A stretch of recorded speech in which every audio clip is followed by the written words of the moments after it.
এসিটা কিভাবে ইনস্টল করলাম কেরিয়ার সেটাই তোমাদের কাছে শেয়ার করলাম। তা ভিডিওটা কন্টিনিউ দেখতে থাকো সাথে। ফাইনালি চলে এসেছি বোলপুরে কাস্টমারের বাড়িতে, ঢুকে পড়েছি।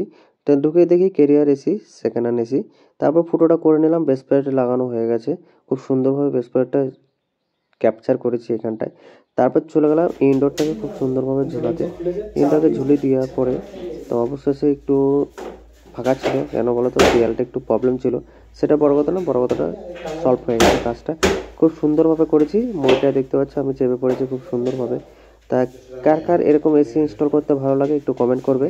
তারপর চলে গেছি পাইপটা নেওয়ার জন্য। কপার পাইপটাকে বললাম যে কাস্টমারকে ইন্স্যুরেন্স করে দিই, বলছে না করতে হবে না, এরকম থাক, এখানে ভিতরে থাকবে তো কোনো প্রবলেম হবে না, পরে করে নেবো। তো আমরা সেরকমভাবে একটু গুছিয়ে গুছিয়ে রেখে দিলাম। তা কী করবো বলো, কাস্টমার যেরকম বলেছে সেরকম রেখে দিয়েছি, আমাদের কোনো দোষ নেই।